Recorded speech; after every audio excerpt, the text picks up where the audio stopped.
Bonjour, je m'appelle Massingi Nka Suzanne. Je suis venue en Belgique pour des problèmes de santé, raison humanitaire.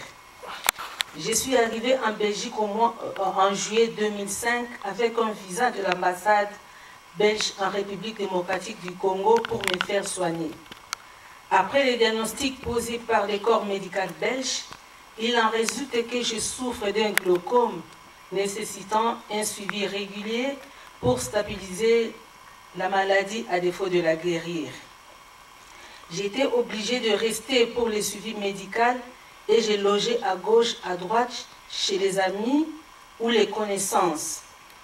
En janvier 2007, j'étais sans papier, et je le suis d'ailleurs pour le moment, et j'ai résidé dans une église à Molenbeek.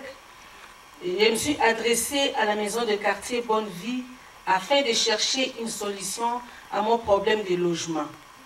C'est une chose pas facile car l'assistante sociale me disait qu'elle était une plombière sans outils. Dans mes multiples recherches, malgré que le CPS me prenait des gens en charge médicalement et financièrement, je n'étais pas encore acceptée par les bailleurs.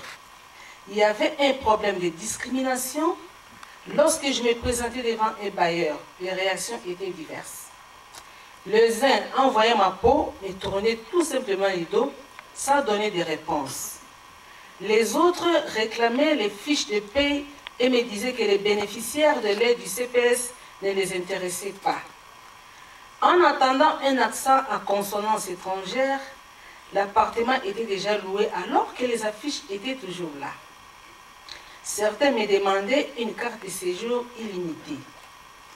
Le dernier qui m'a accepté son appartement était insalubre, avec beaucoup d'humidité et avec toutes leurs conséquences. Tout l'immeuble était plein de cafards et de rongeurs. N'ayant pas d'autre choix, je suis restée dans ces conditions pendant 4 ans. Et ceci, le studio me coûtait 330 € par mois. Étant donné que j'avais fait une demande de logement auprès d'une agence immobilière sociale, Logement pour tous, en 2007, en 2009, ils m'ont octroyé un studio en bon état. Je loue le travail effectué par les agences immobilières sociales. Sans eux, je serais toujours retenue prisonnière dans cette insalubrité. L'Union européenne doit compléter et renforcer les réglementations anti-discrimination en élargissant de façon explicite aux populations les plus faibles et en mettant en évidence les discriminations en lien avec l'accès au logement. Je vous remercie.